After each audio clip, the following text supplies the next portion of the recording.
God, who is filled with mercy and love, to also receive his gifts of forgiveness, pardon, and grace.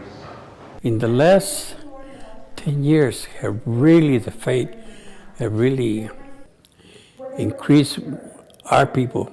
It's really come a long ways. And I think so that's important for young kids that you got two religions. You got your Catholic, that's number one, and then you got your Indian religion. One friend of mine came and said, hey, have you heard about the lady in blue? And I said, who is she? So she appeared to the natives, or bilocated. I guess when you think of appearance, you think like the Virgin Mary appearing because she's not on earth. But Sor Maria was at her convent in flesh and blood, and she bilocated in flesh and blood. She was in two places at the same time. It appeared to the Native Americans here in the Southwest, especially where we descend from, the Pueblo Indian people up in South Central New Mexico. She evangelized the natives, taught them to pray in their language, and began to teach them Spanish to be able to communicate with the Franciscans, and told them to go to the missions to be baptized. I guess she paved the way for the eventual Christianization of the native peoples here in West Texas, southern New Mexico, and Arizona. I first heard the Lady in Blue about 4 years ago. I heard it through a medicine man from Ysleta, New Mexico. Made us build churches and start believing in saints and all that, but it was already implanted to us through her before the Franciscans and the conquistadores came in to tell us about Jesus. Just thinking and wishing I was there during that time to see what she really went through and what she brought us to believe in, which is today now.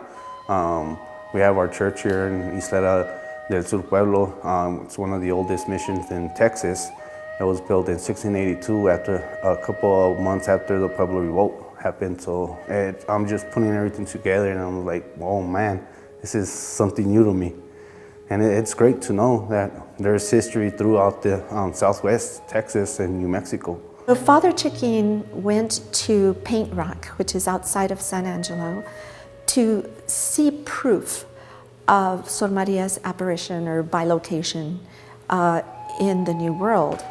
And he actually saw Sor Maria in a pictograph with the cross with natives there. There are two pictographs on those rocks there. Our Pueblo supports her eventual canonization and her sainthood. They began the process in 1680, so she's been waiting since then. They closed it, but it's been reopened, or it's being reopened right now. And so now they're looking for new information. If there are any stories that you might remember in the oral histories that were given to you about the Lady in Blue, and that was what they called her, the Lady in Blue,